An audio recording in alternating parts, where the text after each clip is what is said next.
క్రీస్తునందు ప్రియమైన వార్లారా, మరణాత ప్రియులారా, ఒకానొక రోజు ప్రజలలో వ్యభిచారిగా, బజారు మనిషిగా, అంటరాని దానిగా, వెలివేయబడిన దానిగా ఎంచబడ్డ సమరయ స్త్రీ బావి దగ్గర యేసయ్య దగ్గర రక్షణ పొందింది. తన పాపపు కుండను అక్కడే వదిలివేసింది. భయంకరమైన వ్యభిచారం, అబద్ధాలు, ఎందరినో తన కంటి చూపుతో ఆకర్షించిన తన మోహపు చూపు అన్నీ వదిలివేసింది.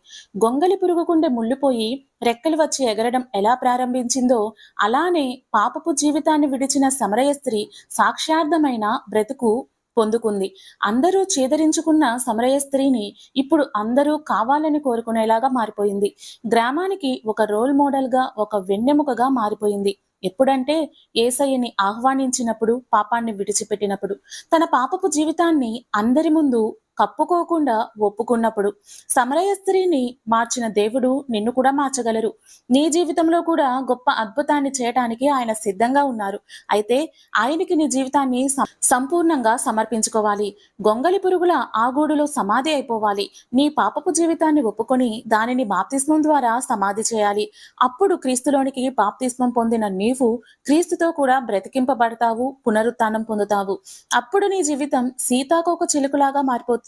నీ భాష, నీ ప్రవర్తన, నీ అలవాట్లు అన్నీ మారిపోతాయి.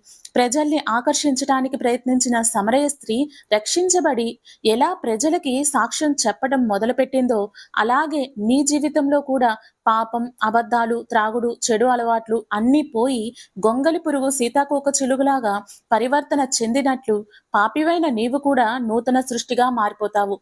ఆ మార్పు నీకు కావాలా?